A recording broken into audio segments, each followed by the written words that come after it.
All right, so welcome to CSE142. This is the summer session version of the CSE142. Do you guys like summer session? No, why not? This is supposed to be a summer, but then why are you taking summer session class here? You need to graduate, right? But why summer session? Why spend another quarter? Nice to have a condensed class, right? So sometimes I feel like summer session is a pretty good deal. Is that you can imagine summer? Well, I can come up with a few reasons why you guys want to take summer session. For example, it's cheaper, right? Because you only need to pay for credits, not for tuition, right? That's the best part of it, right? And the other thing is that, well, it's always going to be painful, right? Instead of just spending 10 weeks to have a longer painful experience that goes through this 5 weeks only, right? So sometimes I feel like your attitude of taking summer session is pretty much like a free subscription of online streaming service. And then your attitude is pretty much like, I want to spend this 5 weeks to take as much as possible, right? But one thing that I do want to let you know is that you should imagine within this following 5 weeks, you are going to be experiencing CSE 142 in 2 times speed as the regular session. So be prepared for that. And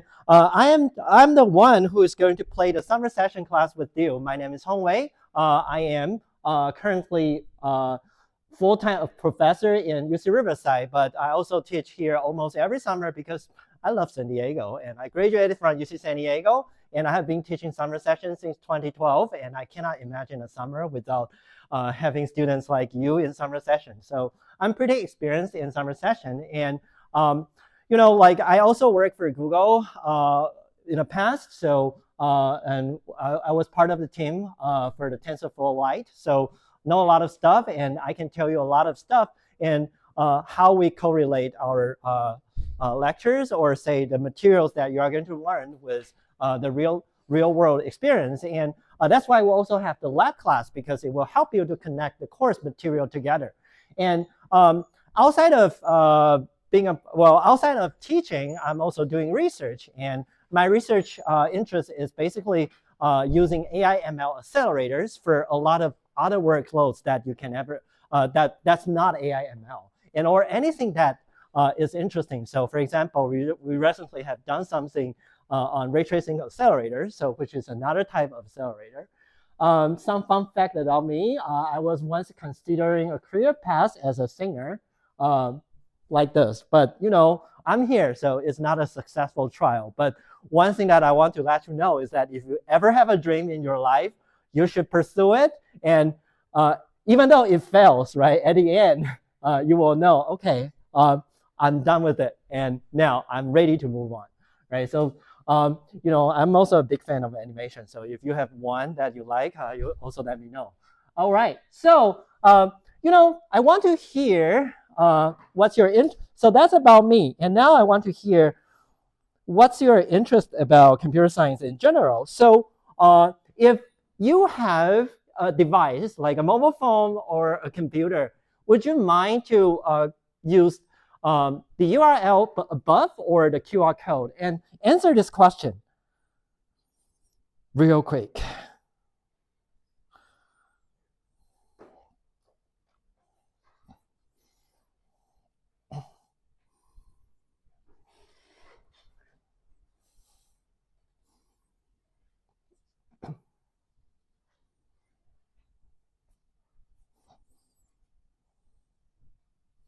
You don't have to log in for this class, for this lecture, but if you do, that's fine too. No response yet? No, you can just sign in with your UC San Diego account, I guess. Yeah, anything. Yeah. Does that work? Okay. But why didn't I see any response here? You have to pre-register? Okay. Interesting. Okay, so looks like let me see what I can do here.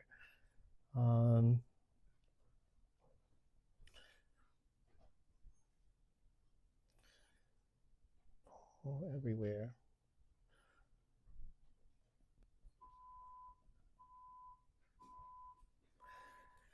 Really?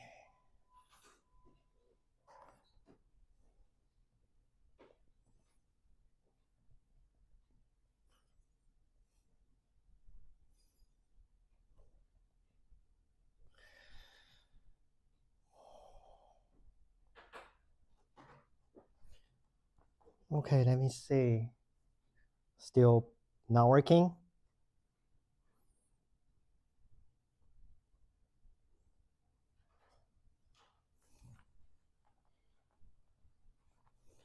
Okay, what can I do? Is there anything like a setting?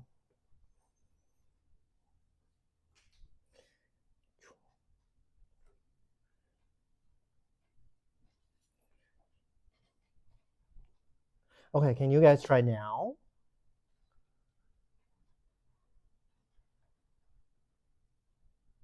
Okay, does it work?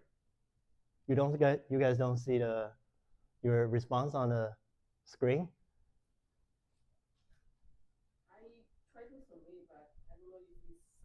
Okay, interesting. Do I need to do anything on it? Are you supposed to register with your app? No, you don't have to. Oh, interesting. I saw quite a few here, but I don't see it showing on the screen. Why? Okay, I do see quite a few of your answers. But which is okay, I will figure out sometimes. So here's the thing. It's a very small screen, so what can I do?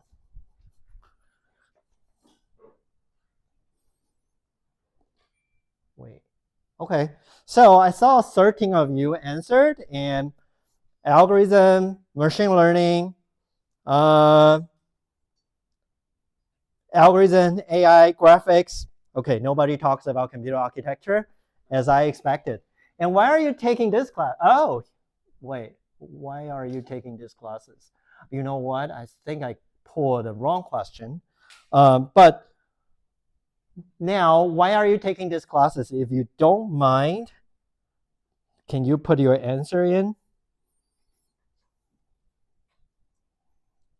Okay. So we have C. Okay, interesting. Major start to pop up. 141.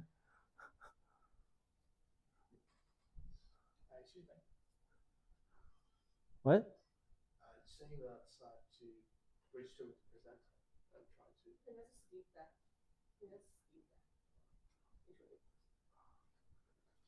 Okay, so like the quick answer is just because it's a major requirement, right? Like I see major, I see requirement, right? So this is my feeling about. And now let me ask the last question. Then what do you think is the most important CS topics?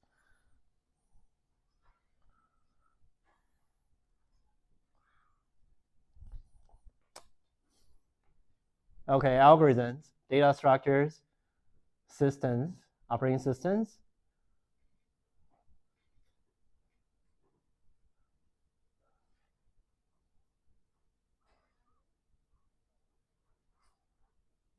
Okay, some of you put architecture. Seriously? Is that something on your mind? Okay, so so from this one, right, from your answer so far, um, this is what I learned. So what do you care as a computer scientist? A lot of you think we are computer scientists, we are computer engineers, right? So when we write our program, when we compose our software, right, there are a lot of things that you care about. For example, algorithms, data structures, software engineering, how to use programming language, or even user interface. You guys think it's more important when you design the software, right? So this class is computer architecture, right? So when we talk about computer architecture, from all your responses, including the reason why you are taking this class, that's you, right? Exactly, right? So the interesting thing is, okay, most of us don't think computer architecture has something relevant to my life as a computer scientist. But that's here what generative AI would tell us. So to be balanced on both sides, I also have I have both ChatGPT and Bard, which is now the Gemini made by a lot of friends of mine. So basically, no matter which generative AI you are using, they will tell you computer architecture is really, really important, right? Like computer architecture are included on both sides, no matter which generative AI you are talking about, right? So, okay, if you don't trust generative AI, because a lot of times we still trust real human, right? Otherwise, you won't be here to listen to my lecture, right? So that's here some words from Jeffrey Hinton. He is the Turing Award winner for deep neural networks, and this is part of his lecture for the Turing Award lecture, and that's here what he talks about.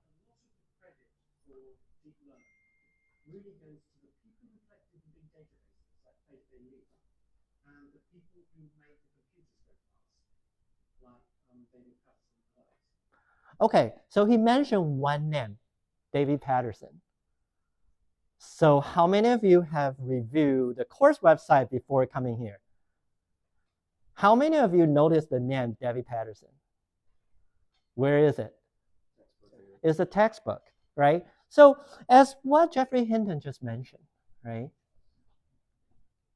Computer architecture, or say at least the textbook author, contribute to the success of deep learning a lot. So you can think a lot of AI applications that we have for now, if there is no computer architecture, computer architects behind to make the computer faster, they're never going to happen. Because it's so important. So that's why we want to learn computer architecture, right? So most of the time, as a computer architect, I feel like I'm like one of the hidden figures behind a lot of achievement in computer science. However, one thing that I do want to let you know, without the efforts from computer architects, there's no way a lot of good stuff that you are enjoying every day can be happening. So as a software programmer, as an application designer, as a system designer, you are now reached a state that you really need to know computer architecture so that you can better utilize the machines and to provide a service at the level with better user experience. So that's why we place the computer architecture class in your curriculum. So if you don't know who is Debbie Patterson and John Hennessy, you should definitely check out the textbook. They are they are the authors of the textbook. And where they are now, so John Hennessy used to be the chancellor of Stanford University, and Debbie Patterson was a professor at UC Berkeley, but right now, Debbie Patterson is working for Google, and John Hennessy is one of the board of director in Alphabet company, which is the parent company of Google. So, even though you think computer architect sounds like hardware, right? But even one of the largest software company all over the world is now led by computer architects. And there is a lot of reason why. There are a lot of reasons why computer architects become so important in software development. And if you never consider computer architecture as something important, you are going to miss that opportunities to become the leader in computer industry. So since we are telling you computer architecture is a very important subject, so what is computer architecture? So every time nowadays you will Google, and in the good old days when I was a student, I like to look up something from the dictionary. And from the dictionary definition, you can see the number 5 definition on this dictionary is say it's the manner in which the components of a computer or a computer systems are organized and integrated. So that's the basic idea about computer architecture. However, a lot of you think, okay, I know there are so many components in the computer. So what, right? Why do I need to spend 5 weeks here to take computer architecture, or even 5 weeks plus 2 other credits for 142 lab, right? So before we go into the high-level idea about computer architecture, let's have some small activities, because I know this is after lunch. A lot of you probably feel a little bit drowsy. So let's have a quick game to test about how much do you understand computer architectures for now. So I would invite all of you to stand up, and we can have 2 sides of the screen. If you think the answer is right, on the left-hand side of the screen. If you think the answer is wrong, then go to the right-hand side of the screen. Go. Come here, come here.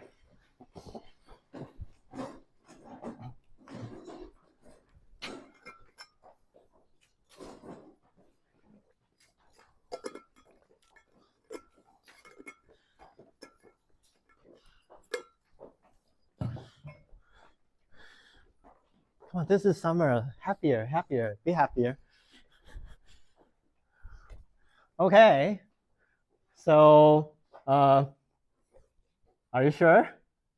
If you use cloud computer, you don't have to have it with you. Well, okay, so the answer is no matter it's cloud or general other computers, you all need processor and memory. And we will tell you about this later. But the benefit is right now you can have a seat. Okay, so this is the first question. So now you know the rule, right?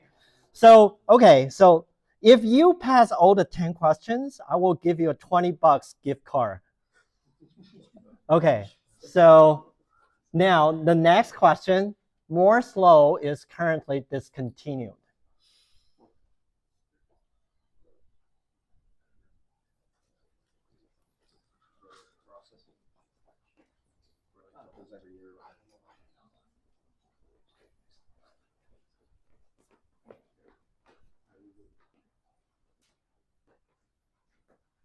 As in, like, theoretically, or we've reached the point?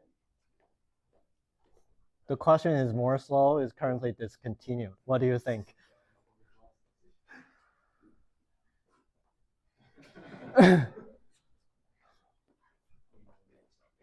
Okay, 5, 4, 3, 2, 1. Okay, This side, go back and have a seat. Okay, $20, huh? Okay. I hope I. All right. On a SAM machine, programs with fewer lines of code will have shorter execution time.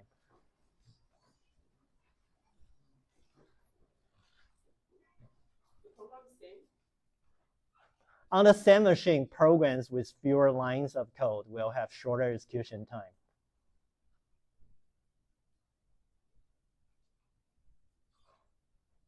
If it's if it has different lines, they should be different programs, right? Okay. Stay. Now, on the same machine, an algorithm with lower computational complexity will have shorter execution time when solving the same problem with the same input.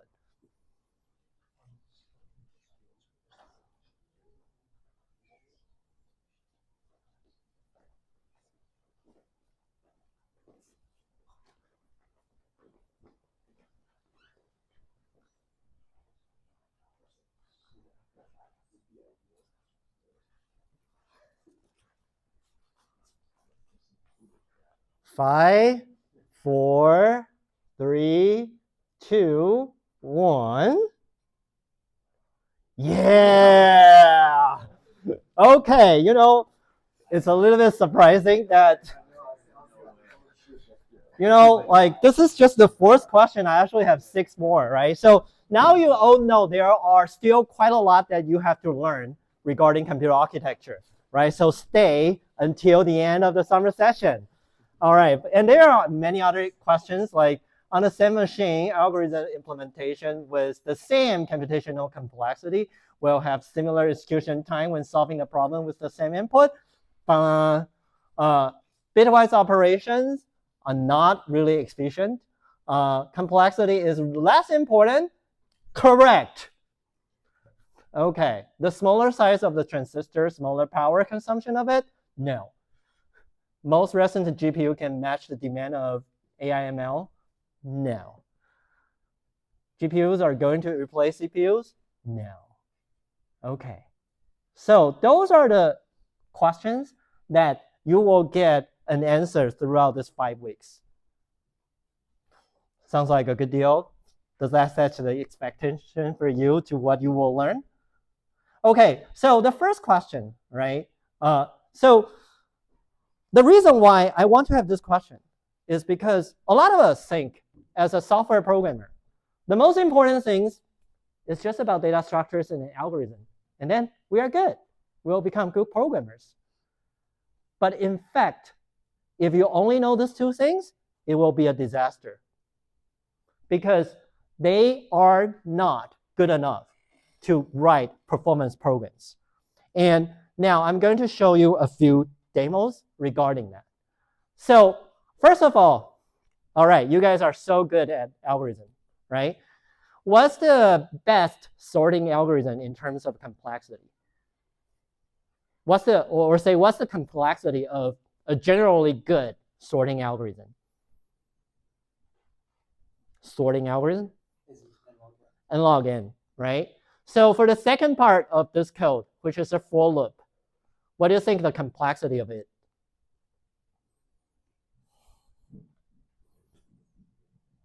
What's the complexity of it? Is it that difficult? Order n. Okay, so now I have a question.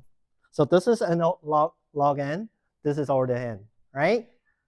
So you see there's an if option.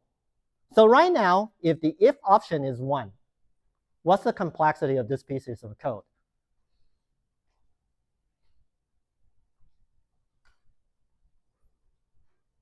If I enable the option, what's the complexity of the program now? N log n. If the option is 0, what's the complexity of this algorithm, this program? Order n, right?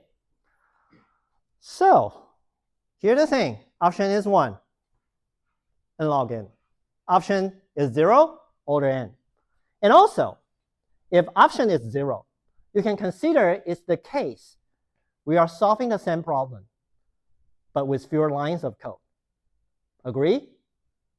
Okay. So now let's have a demo of it.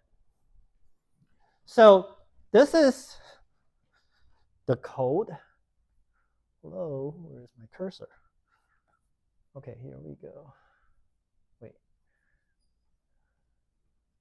Okay, so this is the code that I just showed you. So this is the part of the code that we are trying to calculate the sum of a loop of an array. And in my program, I'm doing this, right? So if the option is set to 1, then I would enable the sort. If the option is not set to 1, then all we execute is just this calculate sum, right? So now let's run this program. And to make sure that I'm not cheating with you, so right now I'm just make clean and remake it. And now I'm running it. So the first one is I set the option to 1, which means that I'm going to run the sorting before the main loop, right? So I'm doing more work, complexity is higher. Do you guys all agree? And if you look at the execution time here, it's 0.176 seconds. Now, let's run it with option set to 0. What's the execution time here? 0.593. Fewer lines of code, lower complexity, but 4 times longer. 4 times longer. The same problem, the same input. So what does that tell you? Are you ready to throw your algorithm book? Right? So the same program, fewer lines of code, shorter execution time, that's wrong. The same machine, algorithm with lower computation complexity will have shorter execution time when solving the same problem with the same input. That's also wrong, just with the demo that I showed you. Now, the second demo. What's the computational complexity of the left-hand side and the right-hand side?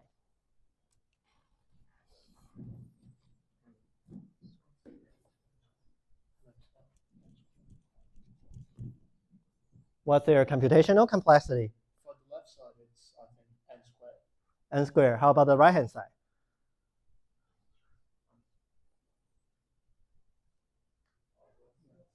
Also n squared, right? The same complexity. Are they solving the same problem? Are they going to generate the same outcome? Okay, let's see. What's their performance? So now, let's see their performance. So this is exactly the same code that I'm showing you on the slide. And now, again, I'm building it again. And the left-hand side is running the program with the left-hand side version, and this is the right-hand side version. And the only difference is that if you check the order of traversing the loop, the first one goes through I in the outer loop and goes through J in the inner loop. And the other one is the flip. Look, here's the execution time. The version A, which is you go through I in the outer and J in the inner one, 6 seconds. For the right-hand side, I go through J first and then I, 9.1 seconds. Very significant difference, right? So what does that tell you? Is that even though they are the same complexity, even though they are solving the same problem, how you write your code will significantly affect the performance. So even it's on the same machine, even your implementations, they are at the same computational complexity. Even though it's the same input, the same problem, they might not have the same performance. And those are the stuff algorithm class won't teach you, but we are teaching you. All right. So this is a very interesting thing. I don't know how many of you have job interviews before. And a lot of companies, a lot of senior engineers, they like to ask interviewees saying that, hey, can you just use bitwise operator to express the following problem? So for example, a lot of people would consider the left-hand side when we are swapping the value of two variables. They consider this is like a less advanced version. So they would kind of like scorn at people write that kind of code. Do you know how to program? Right? The right-hand side seems better, right? But is that really is? So, show you another demo.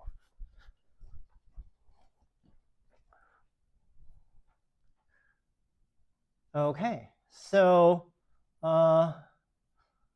this is bitwise operation. So the left-hand side is the naive version, the most intuitive version of the variable swap. And the right-hand side is just using the bitwise operation. Now, I'm running this two pieces of a code with different sort and sorting the same amount of number, because like quicksort, within quicksort, we do a lot of swapping. So I replaced the quicksort with this two swapping function inside. And what's the performance difference?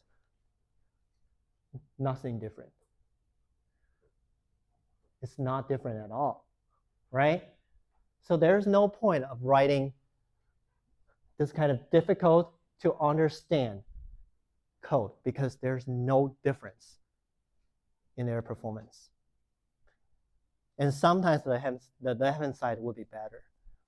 We will explain that later after midterm. But to be short, bitwise operations, they are not always going to be better. If you don't take computer architecture, you don't know this. Now, so GPU is one of the hardware with rich parallelism. So I'm going to tell you a little bit about sorting right now. So we just talked about quicksort, or the sorting algorithm. It's an algorithm with n log n. On GPU, we like to use Bitonic sort. And if you look at the main loop of Bitonic sort, it looks like this. And the slide will be posted online. So if you're interested, you can spend time after the lecture to deal with its complexity. But I can tell you, its computational complexity is n log n squared n. So it's by no means better than quicksort. Now, I'm going to show you the demo regarding the performance of both algorithms on GPU. So here, okay. So this is the Bitonic sort code that I have, and previously I have shown you the quicksort code. And now let me run this Bitonic sort for you. So now I'm just trying a very small amount of numbers, 32K. And the Bitonic sort only spends 0.3 seconds to sort this 32K numbers. And there's a reason why I pick only 32K. Because right now, I'm running this 32K sorting on a GPU using quicksort, right? And apparently, this is something that CPU can do easily. However, it seems like our GPU is really struggling with algorithms like quicksort. Like sometimes I respect those comedians, because like this 30 seconds, they must think about like something to say, right? But right now, I cannot even come up with a joke. And even though I have been saying so many sentences, it's still running, right? This n log n algorithm, okay, it takes 33 seconds to run on a GPU. Compare against an algorithm with higher complexity, but it only takes 0.3 seconds. So almost 60 times difference, even though the complexity seems to be higher, right? And you might think about, what kind of GPU am I using? It must be something that's outdated. So here I'm showing you on this machine, this is the GPU that I'm using. It's an NVIDIA GTX 4070 Ti Super Ada Lovelace architecture. It's currently the latest GPU architecture you can find on the market. So it's not a mediocre GPU. It's a pretty decent GPU. And that's the performance you are going to see, right? So algorithm with higher complexity is less important if we have reached parallelism. The answer is true. And numerically, we can also derive that in the same week of this lecture. So all this are telling you CSE100 is not important, right? No. Okay, so here's the thing. I don't know how many of you watched this animation before, right? I like watch this animation and play games on it, right? And sometimes before the commercial, they are always asking you, like, giving you some clue and asking you, like, what kind of Pokemon is that? How many of you have that memory before? Yeah, okay, we are the same generation. So if you look at this tail, right, you might think, okay, I'm going to have a Pikachu, right? And then you are thinking about, okay, electro types attack is what I want. But in fact, this might be the real one you have if you are not paying attention. So the thing is, right, without the knowledge of computer architecture, you don't know what kind of beast, what kind of Pokemon you are using to run your program. And for this class, we are trying to tell you what kind of beast, what kind of Pokemon you own. With that, you can know what kind of attack, what kind of skills your computer have, so that you can best utilize those to make your program more efficient. So that's the goal of this class. So on the other hand, right, a more real life example is like, okay, people like to have like smart electronics, like even washlet, right? It could be pretty smart, right? However, if you don't know how to press the button, you don't know what kind of function you have, why are you buying this, right? Or do you want to buy your grandfather a Tesla? Do you think worth it? Probably not, because they probably don't know how to use those autopilot feature on those cars, right? So here's the thing. If you don't know computer architecture, you are like grandparents own a Tesla, but who didn't read the manual. So that's why we want to teach you computer architecture, even though you think I'm just a software programmer. So the first takeaway of this lecture regarding why are we taking CSE142 is because algorithm complexity doesn't work well on real computers. Okay, but now why? So here's the big picture. So first of all, let's talk about how our computer works. So the big picture of every computer is right now volume architecture. So based on your knowledge, can some of you summarize what is volume architecture for me? So basically, what's your name, by the way? It's Ash. Ash. Yeah. Okay. So the von Neumann architecture is basically this kind of. It shows like the basic layout of a computer, where it's supposed to have a separate RAM and CPU. Mm-hmm. The CPU has like ALUs and like Mm-hmm. control units, and then like it's like basically the cycle of how the computer executes a sequence of operations. Do you guys agree with that? Anything you want to add to that? Okay, great answer, right? So volume architecture, it basically says this, right?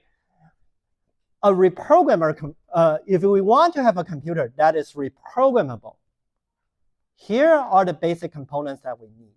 First of all, you need to have processors, you have memories. And originally, von Neumann didn't mention anything about storage. However, it's hard to imagine a computer without storage nowadays. So that's why I include storage in this big picture.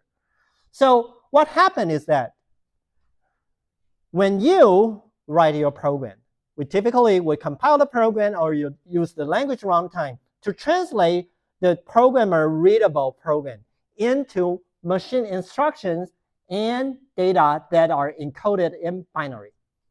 And when you want to run this program, some your system software, for example, the operating system loader or your programming language runtime, will place these instructions and data into your system memory.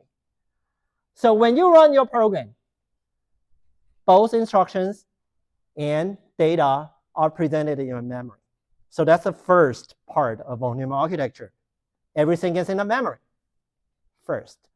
And then, as a processor, I would fetch instructions by an order from the memory, and then read it, understand what this instruction wanted me to do. And in case this instruction wanted me to access data, by access it could be read or write, then I would access the data part of the memory. And once I'm done with what the instruction wants us to do, I can advance to the next instruction. And again, when you execute the next instruction, you fetch the instruction from the memory. However, the great part of volume architecture is whenever you put a different content in the memory, the computer can behave differently. So today, if you are launching a web browser, then what's in your memory would be the program code of your web browser. However, the same machine can also be a very powerful gaming machine if today the program you launch is a game. And you don't have to reconfigure the hardware. The same machine would act differently. And the magic behind that is just because we use volume architecture. So all you need to do is to change the memory content. Then your computer can act totally different. So that's the good thing about volume architecture. And because the volume architecture provides a very general purpose model to perform a variety set of functionality. So every machine, they are now volume architecture based. So for example, in your desktop computer, it's a volume architecture based one. So if you never see a real computer, today I brought one for you. So be careful because this one is still functioning before I take it down. So first of all, okay, let me do this. This is, woo, no! Okay, I broke it. Okay, no, it's fine. Okay, so this is a real computer. And this is the motherboard of it. And typically, when you take it down, when you open the box, you will see something like this. And this is called a heat sink because our CPUs, they are really hot. So we need to have a heat sink to dissipate the power generated from your processor. So you can imagine what's under that heat sink is basically a processor. So here I have an Intel processor. So this is a processor. So this is one side of it, which we have some metal for easier heat dissipation. And the other side, you will see a lot of small metal spots. So they are the connector to the rest of the circuits on the motherboard. So now, if you guys are interested, you can pass this along. Okay, so now, the second part, one thing you can see here is a memory module.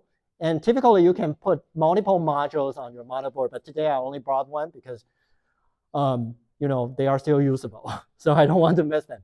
So this is a DRAM module. As you can see, it's a separate circuit board with a few memory chips on it. So pass it along. Okay, data storage. So nowadays, a lot of us are using solid-state drive.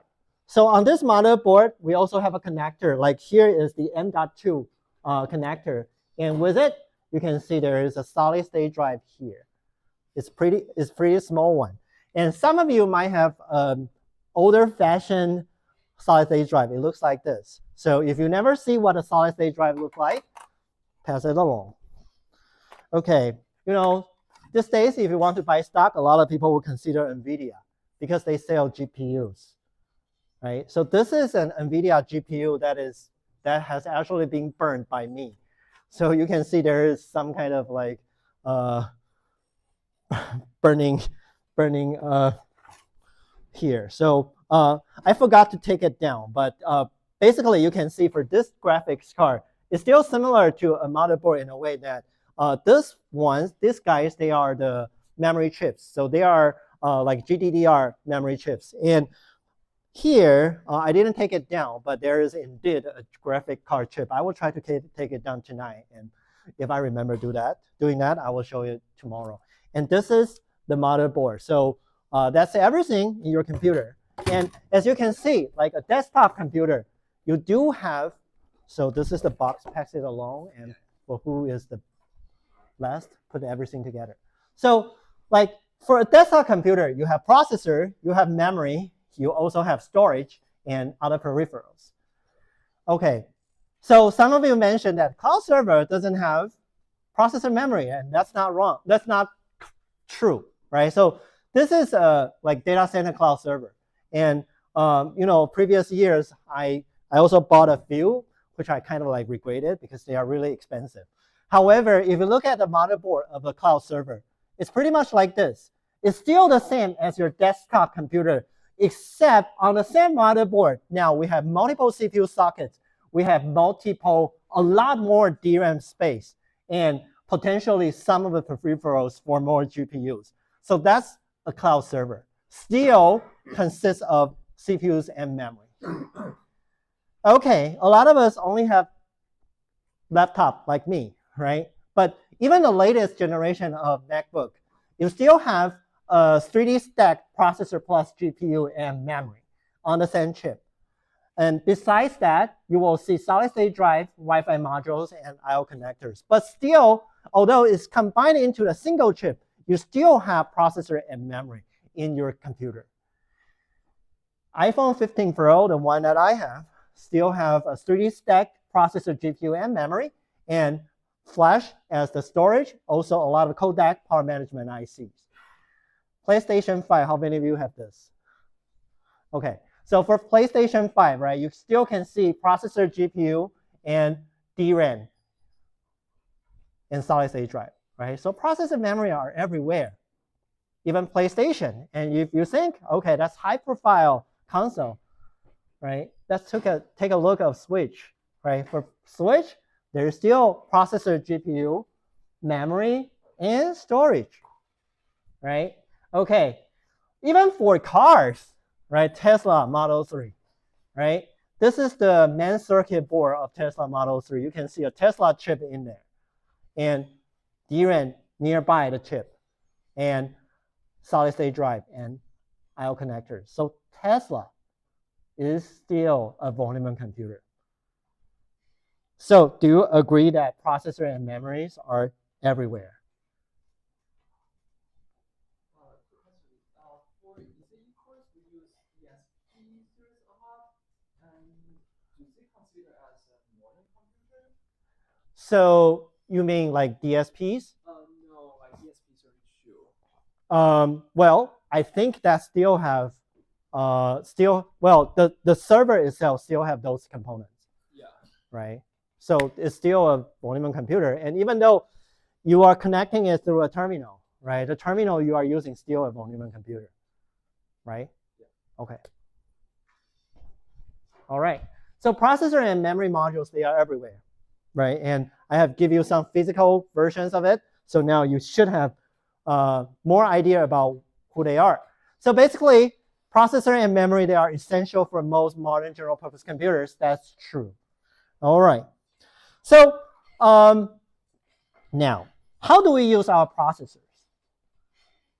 We don't write program at a binary level, at the instruction level, right? So this is the process of doing it. So basically, you would compose a program, use high-level programming language like C, C++, Python, whatever language that you like. And then somewhere in your language, so for example, the compiler, the language runtime, they would convert the code into several different types of operations. For example, there are operations that perform the control flow, like those ones in a for loop, and compare logical operations for us to guide the control flow, and as well as the arithmetic operations to help us generate the result. So based on this, and also memory access, right? Your compiler will generate the instructions, and for those data, we would also, for those data that can be generated during the compile time, we will also put them as part of the binary in your code. So that's how we begin with a program that your processor can deal with, your processor can understand.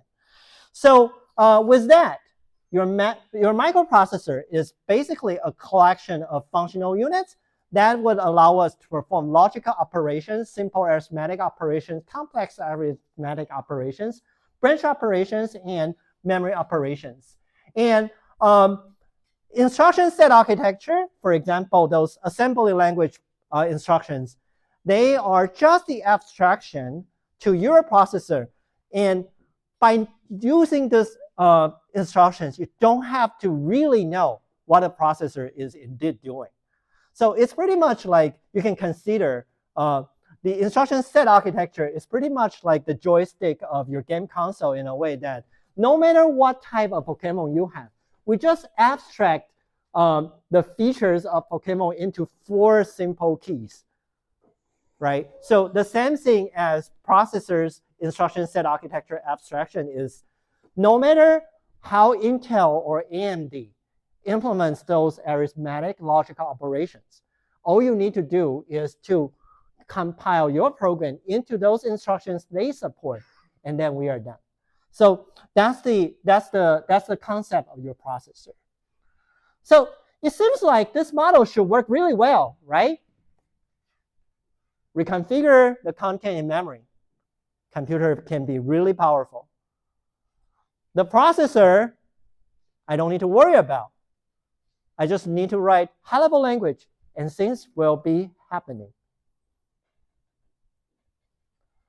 So why do I still care about computer architecture? Because we are facing some challenges, right? So in the past, we think Moore's law can help us. So Moore's law is a law saying that well, it's not actually a law. It's a paper written by Gordon Moore.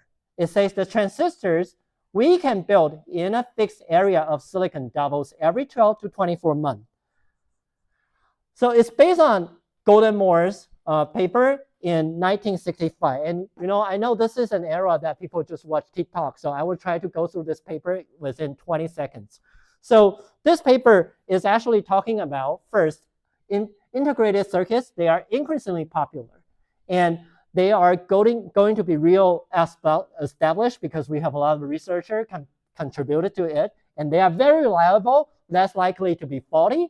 And they can be built really, really small. And how it becomes really small, well, the rate it becomes small is pretty much like this graph. And that's actually the part people would cite about Moore's law, is that every 12 to 24 months, it doubles the density. And heat is a solvable issue. And designing ICs could be really easy, like you can write Verilogs. That's the whole thing about Moore's law. Did it talk about anything about speed? No, right? So everything about Moore's law is about the density of transistors within a chip, right?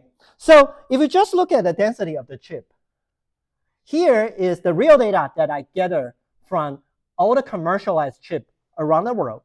And the vertical axis of this figure is the density transistors per millimeter square. And it's a log scale graph. So if from the beginning and at the end is a straight line, it means the scalability remains the same without changing. Do you guys all agree with that? The horizontal axis is the time. So let me draw the line. Starting from 1970 to now, is it changing? Is Moore's law dying? No, Moore's law is not dying. The reality shows that. It's not me saying that. The reality shows that people are still able to build chips with more and more transistors within the same area. Moore's law is not dead yet. It's dying. We predict it would die, but it's still not there yet, right? So why are you asking Moore's law to give up, right? Why are you asking him to give up? Okay. However, it's not dying. It's still healthy. But this is what we see.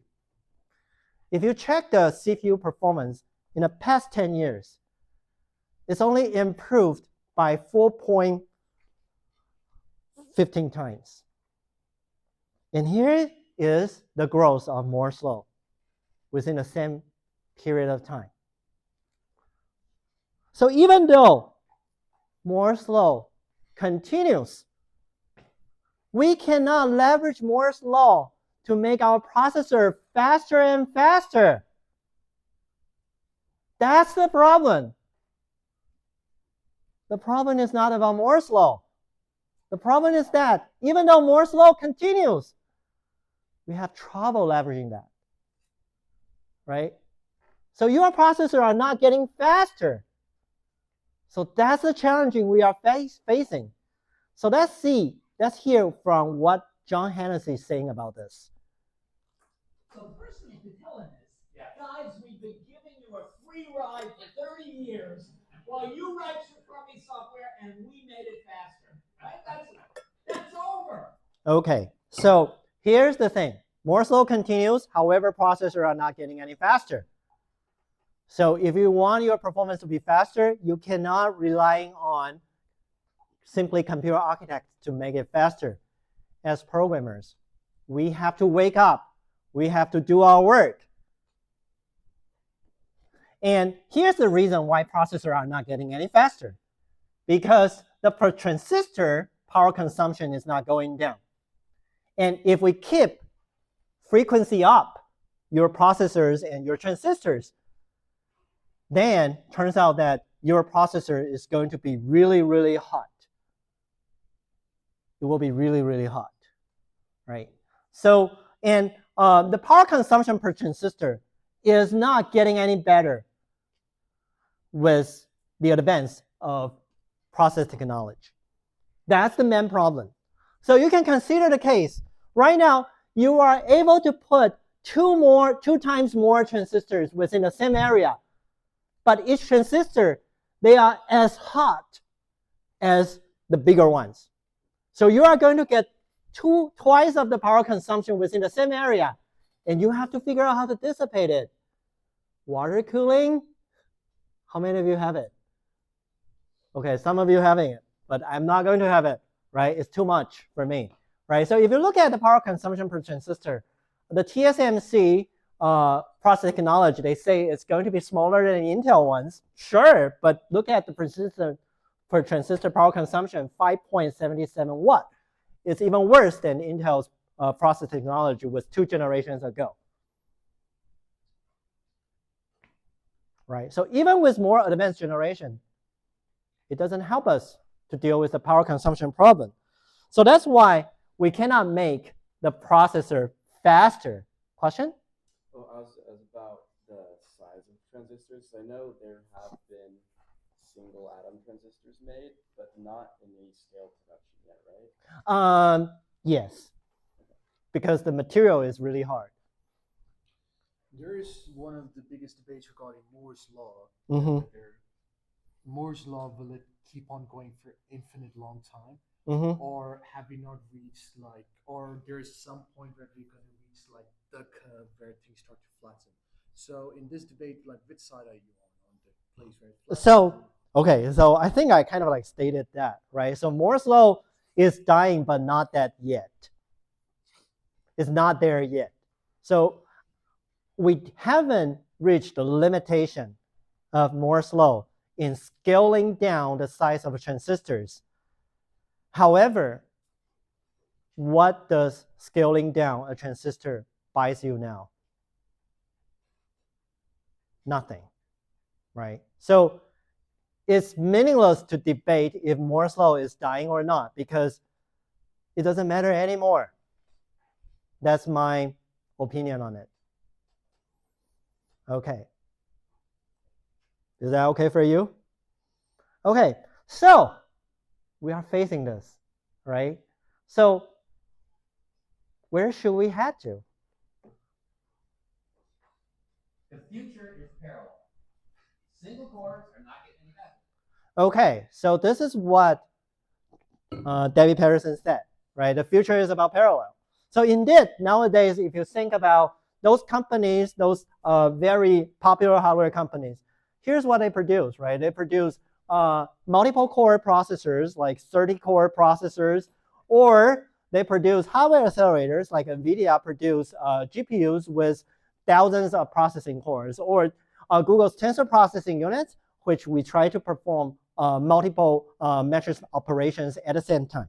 So we are trying to seek for, so one thing that I want to say, in addition to parallel processing, we are also doing high dimensional processing in the meantime with hardware acceleration. However, even with those, we are still falling behind a lot on the demand. So the horizontal axis, again, is the year. The vertical axis is the capability of processing floating point numbers per second. And as you can see, for general purpose processors like Intel processors, we only have roughly 4 times improvement over the last 10 years. And a lot of you think about GPU will solve the problem. But in the past 10 years, GPU only get faster by 21 times. How about the demand of AI? Look, 43 million times. So we still have a huge gap to cover. So a lot of people, they have a lot of good idea about AI ML. We cannot realize it in real life. Why? We don't have such a computer doing that. Or say, we don't have a computer that is affordable to support that. That's why computer architectures is really important, because we are the ones who make our program less demanding, make our program more efficient. And also with your knowledge, you can know what kind of computer is efficient enough for that. So takeaways. Processor memory, they are essential. However, Moore's law doesn't continuously support its growth in performance. And we are falling behind on the application demand. So as a result, now every computer is kind of like heterogeneous. Like the one that I show you, we have the GPU.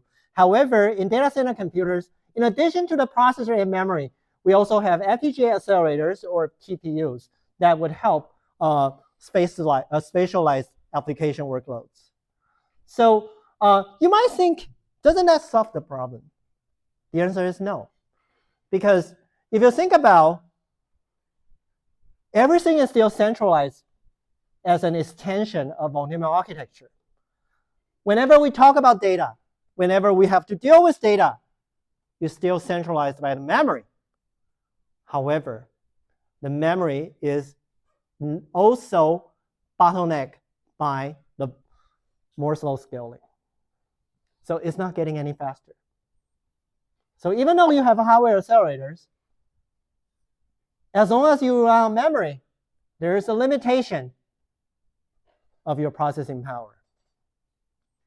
And with parallel architecture, as I show you, the quick sort, GPUs are not doing any faster than CPU. And given they still rely on memory, and even more data hungry, they have their limitation too. They cannot replace CPUs. So, sounds like there's a dead end. But that's why we are here, because we have to rethink about programming as computers become more parallel, heterogeneous, and application specific. So nowadays, I saw a lot of websites, they start to have the vision statement and mission statement. So for this class, we also have our vision and mission. Be programmers who can write efficient programs that saves time power, energy, and carbon footprint. And here's our mission. We are going to use the knowledge of computer architecture and the general guidelines of identify performance problems and design solutions to optimize programs and fulfill real-world demands. That's our mission after you take this class. Okay, so we said this is a class about the real computer architecture. So we are going to cover 4 different topics: performance, memory, processor design, and most important, parallelism. And if you check the schedule online, we are going to cover all 4 topics in different weeks. So now let's talk a little bit about the learning experience. So most of the lecture today, I feel I'm watching the CNN news. I'm just watching the anchor without any interaction. And today I try to do some interaction with you, right? We play a mini game before, right? Because I really like to watch game show. You know, if possible, I really want to make our classroom like an environment like Ninja Warrior. How many of you watch Ninja Warrior? Yeah, that's the one I really like. But actually, I couldn't, right? And this is probably not good for computer architecture anyway. So I didn't expect the lecture anyway to be some kind of like a game show. So I'm the host. You guys are the players. So to make that happen, here's our teaching method. We call peer instruction. So you cannot imagine that I would ask someone to participate in Ninja Warrior without any preparation, right? That's killing someone. So the same thing here. We have reading quiz due before each lecture. We have reading quiz due before half of the lectures, because I know this is summer. Preparing a reading quiz for every lecture is too much for you. So we do it almost like twice a week. So the reason why we have the reading quiz before the lecture is because we want to better prepare you for the discussion in a class. And we would have some questions during the class for you to answer, for you to brainstorm, for you to discuss with your friends. So it's an experience of read, think, and discuss. That's our learning experience in a class. And the reading quiz will be on grade scope, 15% of your grades. And we drop your lowest 2 reading quizzes. So if you don't get used to the interface or you don't know what to catch up, that's something we still give you some time to figure that out. And it's time unlimited. So because the whole purpose of reading quiz is have you go through the material instead of punishing you for not understanding it. So it's okay for you to open up the reading quiz, figure out the answer, because the whole purpose is to having you at least go through this material. So that's a reading quiz. And during the lecture, you will use poll everywhere, and hopefully by next lecture, I will figure out how to do it right. But basically, you can use the website or use the app on your mobile phone to participate in the poll. And for the poll, because we record your email, so when you log in or create an account, as long as you make sure that's the one consistent with your Gradescope account or say your UCSD account, you should be able to get credit by answering at least half of the questions. So here, I'm going to ask you for half part of the question, right? So which means that if I'm sick, if I'm comfortable, I don't want to show up in the class, I can still get a full credit assignment, right? And if you don't want to participate in the peer instruction, that's fine too, because we are going to drop the lowest your assignment grade. So if you don't want to participate in peer instruction, just make sure that you turn in all the assignments well and score them well. You can still get full credits. So I would say it's an option, but a better option for you to get full credits. So a lot of people, they feel struggle about this class and they don't want to take 141 and 142 together. However, there are some upcoming change in 142L starting from the next year. So I strongly encourage you guys to take these 2 classes together. And to better encourage you, I spent quite a lot of time last month to figure out those duplicated parts between the class and the lab. So here's my solution for it. We are going to have just one set of document.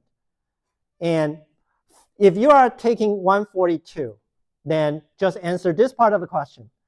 And if you can answer more questions, it will fulfill your lab report for 142L. So basically, one assignment credits for both classes. And you only need to do 3 more programming assignments. And for those 3 more programming assignment, one is Hello World. So that's like nothing, right? The other 2, then you get 142L done. So if you're not enrolled in both classes or you plan to drop one, I encourage you to not doing that. All right? So everything is on Gradescope, and all the assignment will be automatically graded. So what does that mean is that before the deadline, you have unlimited time. You have unlimited times to submit your assignment. And the auto grader will give you the response of your current submission as soon as it can. So if you figure out that I didn't get full credit of this assignment, read the feedback, resubmit it. So this is also a way I would encourage you to start earlier, because the earlier you start, the earlier you get feedback, the higher chance you will get full credits. Sounds like a good deal? Okay, logistically, here's the grading breakdown. Reading quizzes, we drop your lowest to 15%. Assignments, 25%, drop the lowest one. Participation peer instruction counted as 1 full credit assignment, and midterm 25%, final 35%. And both exams are in person only. And review the policy on our website. And we have a separate website for the grades, because last year I used Canvas, but it turns out to be a disaster because Canvas doesn't really generate the right outcome. And that gave me a lot of trouble. So this year I try to avoid Canvas. So we have TAs and tutors. So I think some of them are here. So our TA, Fu Chen, do you want to talk a little bit about yourself?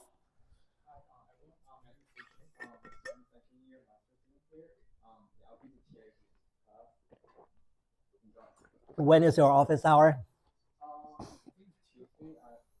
Tuesday and Friday, 10 to 12. Okay. So if you have any question for our TAs or tutors, send to this email address so that some of us can pick up that real quick instead of sending to the specific one. And we also have a few tutors. I saw Will is here. Anyone else here? Okay, do you want to say something to the class? Yeah, hi everybody, my name is Will, and I'm a rising senior majoring in computer science. Yeah, and my office hour will be Tuesday 6 p.m. to 8 p.m. in person, and also Wednesday 5 p.m. to 8 p.m. in person as well. Thank you. Any fun fact you want to share with us? I mean, fun fact. Oh, that's fine. Okay, so we have many tutors. We have a lot of resources for this summer.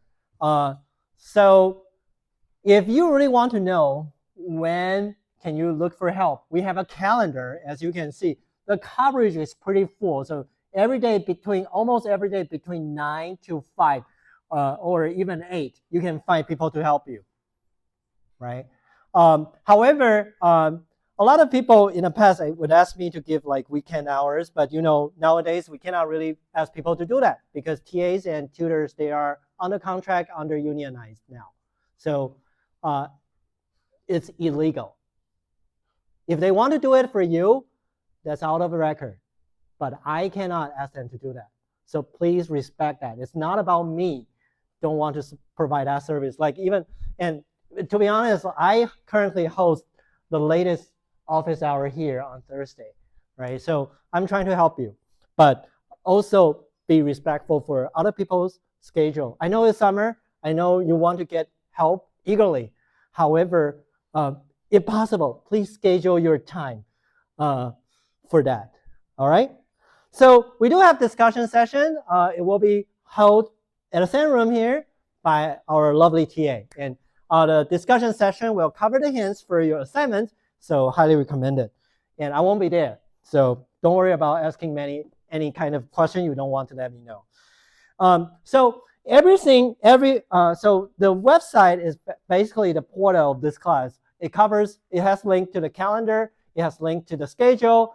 If you want to find slides or even YouTube links of each lecture, you can find it there. So here are the summary of our course resources. So we don't do live broadcasting, but I do record every lecture and put it on my YouTube channel. Nothing really fun in my new YouTube channel, but if you like to watch other classes that I taught, feel free to watch it. And all the slides, grades, you can find a link from the website. Discussions forum on Piazza, and reading quizzes and assignments through Gradescope.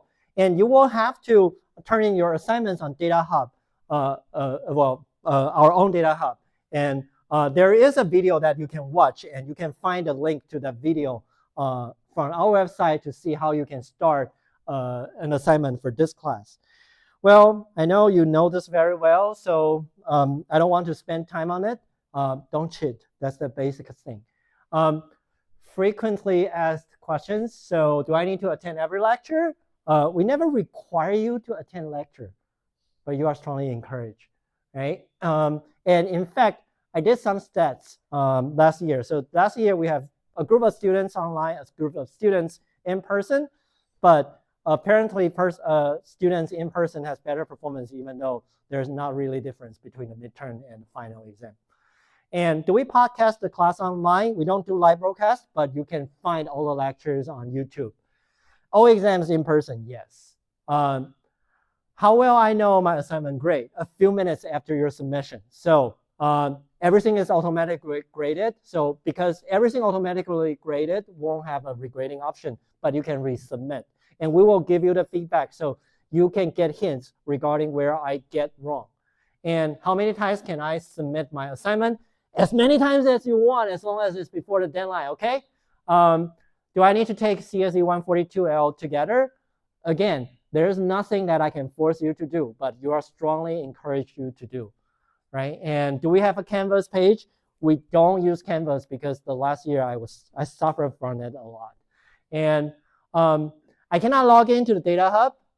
Email me, I will try to troubleshoot with you. I cannot log into Gradescope. You need to officially enroll in this class to have access to Gradescope. So if you haven't, do it. Are textbook required? Standard answer, yes. Unofficial answer, you know how to Google it, right?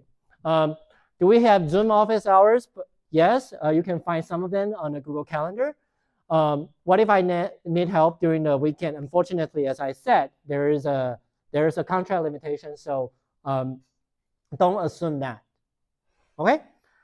So one last thing, as I said, I've been teaching here since 2012 summer and I enjoy spending time with you guys during the summer. So hopefully at the end of the class, I can also take a photo like this here with you guys. So that's everything. Any question? Any question? Looks like I did a good FAQs. Okay, so if not, before you leave the classroom, there are still a few things that I want to let you know. So first of all, log into Piazza, Data Hub, and Gradescope, and let me know if you have any issue. The first reading quiz is already announced on the website, on Gradescope, so check it out. And the first assignment is also released, so you can start working on it immediately, even though I haven't taught you anything about assignment 1. And check our website for every resource you need. And if you want to start working on the assignment, watch that video. All right? Other than that, I will see you all tomorrow.